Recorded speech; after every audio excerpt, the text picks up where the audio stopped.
So there is a difference between miscellaneous, sort of energyless, mindless information that is full of jargon. That's kind of how, the matrix system works. We want to talk about the matrix and the system. All of this information, these teachings, the Black Madonna teachings, the sort of oracle teachings, before the immune priesthood, which was the real sort of pharaoh, right, dynastic Egypt, with the immune priesthood was, basically a sort of descendant, I like to say, of the sort of high priestess, right, which belonged to Egypt more 12,000 years ago, right? And there's sort of archaeologists are discovering that a lot of these structures, these sort of pre-dynastic structures, are actually belonging to a civilization that possessed technology that is technology we can't even use today. With the metallithic structures, the metallithic stones that they use is we can't even with cranes and our current technology civilization be able to do that. So, the establishment of the matrix, the system, right, goes from the immune priesthood with the sort of, you can sell your ascension, you can, purchase your afterlife, right?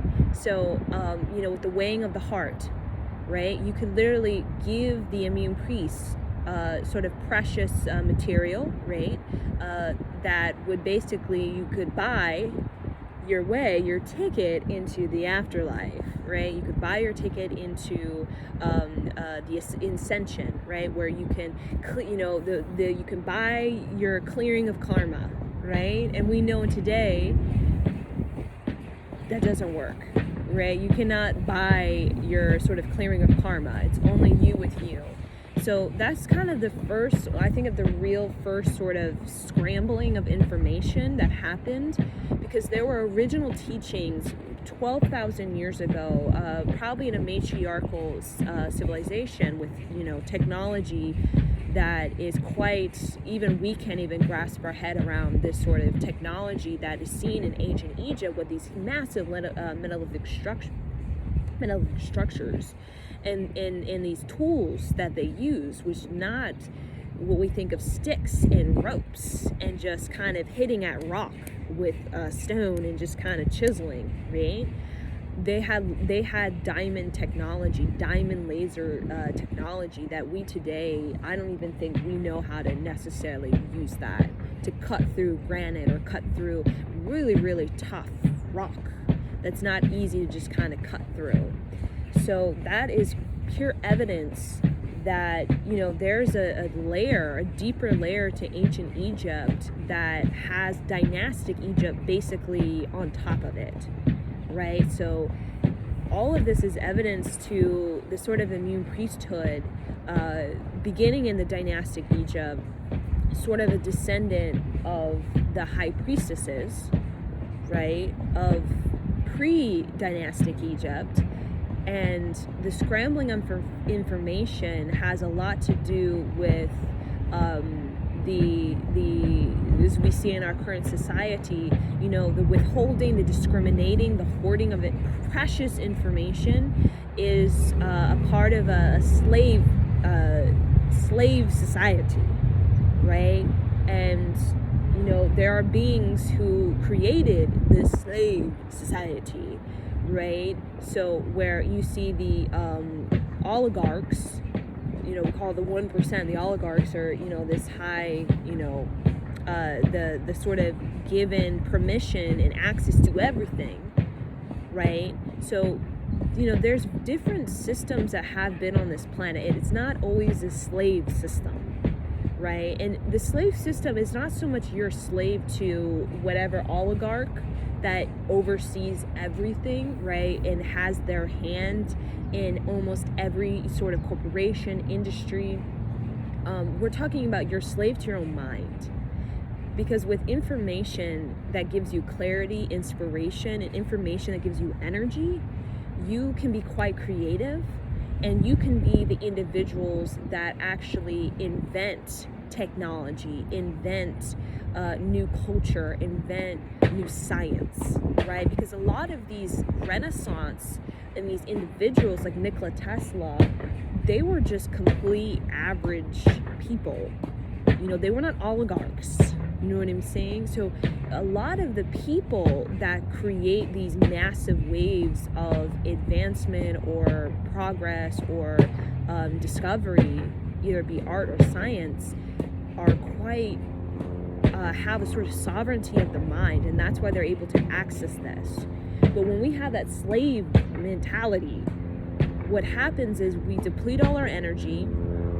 We have no energy left. We get ourselves into situations out of low self-worth, low self-esteem, and what happens is we can't really hold a space that's fertile enough to actually, you know, creativity to flourish.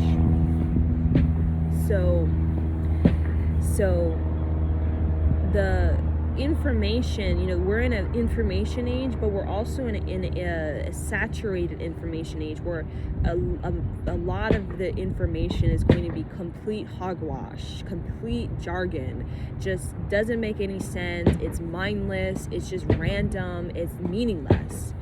You know, so a lot of young people are experiencing, especially younger generations, are understanding like there's some kind of mindless and meaningless information that's being dumped into the media, right? That gives you no energy, no inspiration. And that's what we call a non-reality, where you have no inspiration, you have no sense of energy. With no energy, you have no sense of reality, right? Because energy is an alchemical force. An alchemical force is reality. Reality of the process of trees and the sort of phase cycles, rhythms of trees and nature is very alchemical. It transfers information tree to tree. It transmutes energy. It transforms energy, such as the transformation of leaves, you know, into acorns into flowers, these type of things. And then it transcends, meaning the tree can transcend the environment. So if the environment is harsh, if the environment is, a sort of catastrophe, the trees will transcend, right, the environment. And that's alchemical force. That's real inspiration. So a lot of these scientists, artists, mathematicians, a lot of times they got their sort of, we talk about their power, either it's recognition or discovery or creativity, through the ability to have the sovereignty of their own mind, to know the difference between information that is straight up mindless, meaningless, just jargon that makes no sense, charlatan, versus the information that actually gives you inspiration, it gives you clarity, and it also gives you clarity, gives you inspiration, and also gives you energy. You know, I'm sure a lot of us, you know, we listen to information and just automatically we're just like, something ain't right. You know what I'm saying? Information is meant to give you an alchemical impact.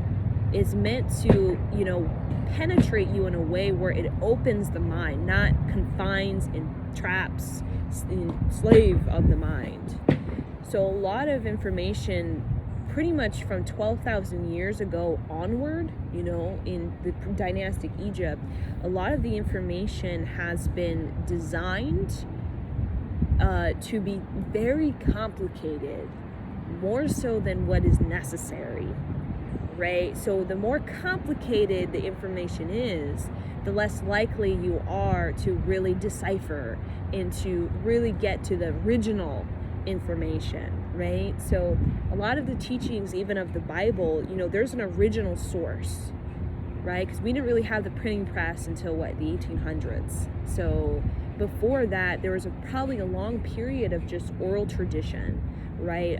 Storytelling, right? So there are always sort of original information, and the original information is going to give you inspiration, it's going to give you clarity, and it's going to give you energy, right? It's going to give you an alchemical force, right? You're going to feel that alchemical force. So information can be verbal, it can be nonverbal. Information can be musical, information can be mathematical. Information can even be your aura, can be the aura of the tree. There's information in everything. Your environment, your house gives off information. Your sort of frames in the people in the frames, what you have on your iCloud. There's information that you're constantly accessing, you're constantly processing, you're constantly filing, you're constantly like a computer. But I think what's happening on this planet is that people are understanding that they need to really understand the mindless, meaningless, random information versus the information that actually has clarity, inspiration, and energy. So, what I've discovered is that, Charlotte, with a vast information age, that is, a lot of charlatans. There's a lot of information of lies. So I don't, there's people who have PhDs who claim, I am the expert of the expert, but with no sense of clarity and inspiration and energy within yourself, right? No sense of original sort of foundation that gives you a sense of integrity. You could just be spilling out just whatever, for the sake of whatever. And that's what people do. It's like, I'm just going to put out whatever for the sake of whatever. And I think people on this planet are starting to realize, like, I don't feel energy. I don't feel inspiration. I don't feel clarity from this. Like, I don't feel that alchemical force that brings about this just movement of my creativity. I'm sure we've listened to music. I'm sure we've listened to the news or, gathered some kind of information where it did nothing for us. It didn't bring any sensation of movement of the psyche. It just was just random. You know what I'm saying? It's like bringing purpose to randomness. So that's why I gave you this meditation, so that we can begin to navigate this high information age, this high age of all kinds of information. But a lot of it is like I said with the Immune priesthood. The dynastic Egypt, they did not have the original technology. They were given the original technology from their elders, an elder civilization that had technology that they offered to dynastic Egypt. And just like their original information that people are kind of spinning off of and creating their own sort of claims of it, and their own sort of distorting it and making it their own.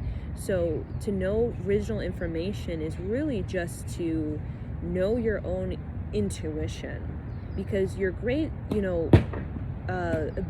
surfing the web type of thing, surfing the internet, is your ability to really surf your own Akashic record. That's really the great gift, is to know how to surf your own Akashic record, because your Akashic record is the original information of you and this earth. A lot of what appears like the Wizard of Oz, that who's a charlatan, right?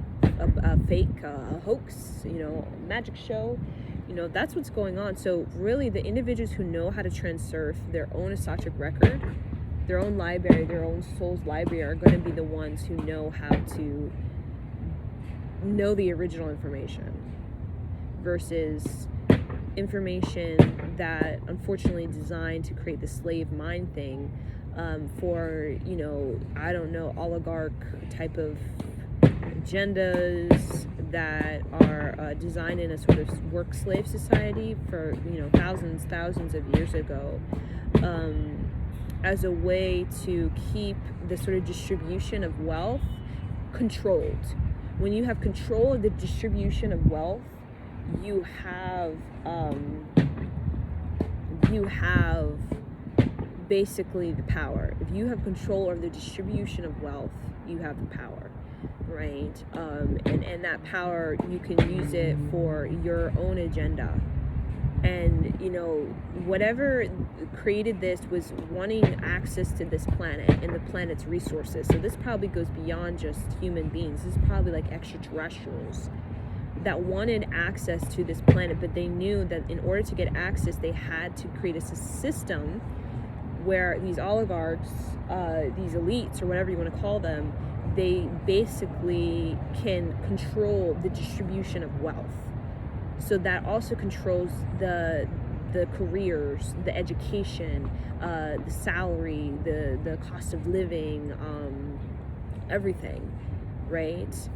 So information is just going to get more pressurizing, more intense, and it's just going to become more of like people are going to feel like they're getting mental collapse or mental breakdown because of that information. And if you don't have like a mind practice, you're just going to get wrapped up, you're going to get sucked right in, and you're not going to know what's going on. You're not going to know what from what is this, what is that. You're going to feel just bombarded. You're going to be overthinking, and then what's going to happen is you're going to become robotic. You know, a lot of people, not a lot of people, but yeah, a lot of people they're getting too wrapped up in their head. So what's happening is they're becoming robotic. They're losing the sensation of their heart. They're losing the sensation of their body. They're losing the sensation of their mantra, their soul, their authenticity, you know, their instinct, their intuition. They're stepping out of that primal force of like the lion and the bear and the tiger, and they're becoming robotic, right? And that's kind of partially a part of an agenda for the future is robots, robotic mind, because robotic mind is basically the opposite of sovereign mind. Right? And we've seen robotic mind throughout time and time again on this planet in different forms. When we think of the time of Moses and the Israelites and the freedom of the Israelites, you know, how they created that was through recognizing, wait a minute, we're becoming robots. Let's create a spiritual practice. You know, as the Israelites did, let's create a spiritual practice where we can basically deconstruct this robotic intelligence we've been in for probably multiple generations. So how you dismantle this robotic artificial intelligence is through your primal life force, right? So that's why there's great value in the indigenous culture, because though there's, you know, the colonialists, imperialists, I'm going to call them barbarians and savage and all kinds of, you know, weird stuff, right? The colonials, the imperialisms of this planet, right? But the one thing about these sort of Native American culture, these sort of shamanistic cultures of like South America, North America, Australia, all kinds of regions, is that there's a sense of being sovereign in your mind, being creative in a simple way and yet an extraordinary way. Sometimes simplicity is better than just all this, you know, whatever, jargon. You know what I'm saying? I've read so many papers in college that was just jargon. Like, I'm like, only really a paragraph was like, okay, thank you, I just need that paragraph. Why is it all of this extra, right? It just confuses you. So I think that kind of robotic mind of rational, it leaves out the room for you to be instinctual, intuitive, and for you to kind of feel into it and to trust yourself, right? Because ideally, you know, indigenous people, they were all about generations of newfound creativity, generation of newfound sovereignty, of greater energy, greater impact, sort of that shamanistic mind where you're able to find within yourself your success or your victory or your completion or your fulfillment. And now today, with the sort of absence of this kind of indigenous people and Native American people is that a lot of people don't feel complete or fulfilled, and they don't feel very secure or confident within themselves. They feel very codependent, very reliant, very incompetent, very complacent, and very much that they don't have a sense of control. So even though the indigenous people, the Native American people, were very simple, right, yet so extraordinary, right? I mean, they could use a simple mantra, a simple meditation, and you would get this whole sort of transcendental experience. Like, you didn't need to, like, you know, do all this, that, and the other to get this, you know, sense of soul embodiment. You know what I'm saying? And now today it's like you have to do this, and it's so complicated to get your soul in your body, right? And it was simple, it was direct, it was straight to the point. And that's why individuals, they had more sense of, like, I know myself, right? Confidence, character, rite of passage, sense of I'm a woman, I'm a man, I feel able and capable of using that alchemical force within myself to shift my reality, shift my mind. I have an ability to do that myself. I can do it. So that's why the whole word of pilgrimage, you know, for this ancient world was very much about you know, challenging yourself, you being the manifester of what you think you can do, how far you can go, your thought, your self-concept. The shamanistic journey was all about your great self-concept, your great thought, the great challenge, you pushing yourself further, knowing that you can go further, knowing that you can do different things, knowing that you can be creative in different things. So when people would do those pilgrimage, in many ways, it was a way to free the mind, to create freedom. Even the pilgrimage to North America from Europe, it was seen as taking back freedom of my own mind, because only those who had a sense of freedom or sovereignty of their mind were actually able to make it. You know, because some of these voyages and these journeys are not easy. Either it be physically, like you're like kind of like a marathon type of vibe, it's very physically vigorous. It could be mentally, it could be psychologically, right? Think about the French Revolution. You know, the French Revolution, you know, that was very psychologically just aggressive. So people who took the pilgrimage and said, you know what, let's, you know, free our minds and, you know, let's, you know, go in a new direction and move our energy, that was quite challenging psychologically, right? And physically as well. So the shaman's journey is freeing for the mind in the way that you get to experience. I think everybody wants to experience. They want to have the sensation of their ability to decide their own thought. You know, mommy, daddy, society, ideology, no. I decide my own thought. Hell, if I'm born Catholic, I'm gonna get married in a Hindu wedding, you know, a Hindu wedding, right?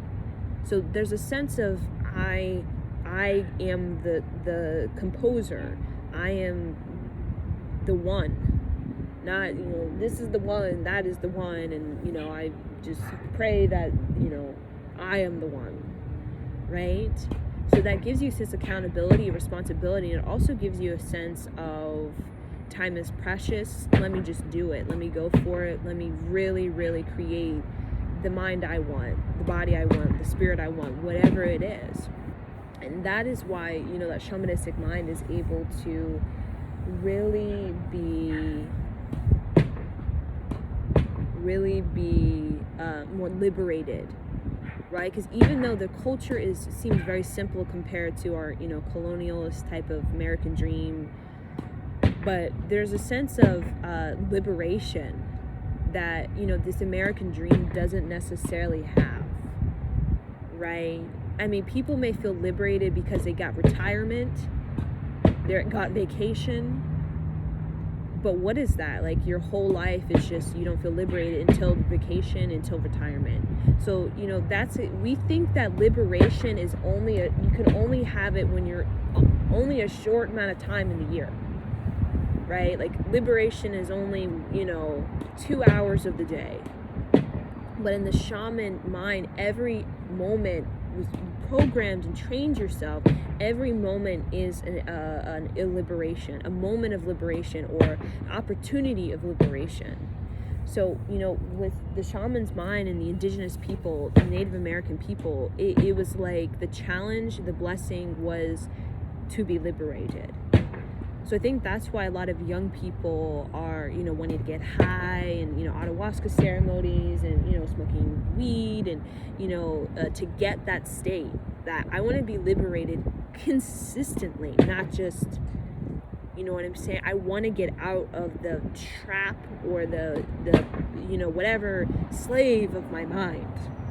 And people think, you know, they're looking for something that will give them that high. And when I mean high, it's like you're getting higher than whatever ideological, social programming thought. So that's why people want to get high. They want to get higher than the information. They want to have the eyes of the eagle. They want that sort of empirical, I can see clearly, right? And that's why, you know, people are trying to, I want this, I want to get high and stuff. But really, you know, how we get high consistently and hold that sort of high while being in the body, because that's important. You need to be in the body. You can be high and you know, black out, and, you know, going from La La Land and, you know, ayahuasca, and whoa, you know. But if you're not in your body, you can't retain the information. You can't integrate the information. You can't hold the information. And therefore, you can't utilize it. You can't actually, like, put it in the ground and make something and manifest with it. It becomes elusive. It becomes something like, it's like up there that you just can't get in the body. So, information with your soul, the shaman is like, I want information directly from my soul. Like, yes, I'll listen, and, you know, but because this world is such a polarity, you have to transcend duality in order to get information that is direct, clear, and gives you energy. So the shaman mind, the reason why these chiefs, you know, this lineage of shaman, these lineage of chiefs have been deconstructed, and abolished from this planet in all of different regions of this planet, is because that type of promoting of that freedom of the mind, when, you know, when you're trying to create a system that is completely against that, that's dangerous. You know, these people, they can put seeds in people's thoughts that are quite liberating. You know what I'm saying? So that shaman mind is just in the indigenous sort of original tribal essence of ourselves, where we have direct access to our soul. And that direct access to our soul is not needing a third party, not needing being reliant on this, being codependent on this. It comes direct from our own culture that we create within our lineage, and with our own sovereignty of the mind, with our own sort of, I want to participate in Hinduism, Buddhism, you know, I want to participate in Christianity because I want to, right? Because I want to study that, so that can enhance my connection with my own soul. It's meant to enhance your connection with your own soul. Not to, your soul is way out here and you can only contact your soul through this thing, this person, this whatever thing. It's meant to enhance the connection you already have with your soul. So I'm going to leave you guys with this, because I think I got pretty much the download. So thank you, and Sat Nam.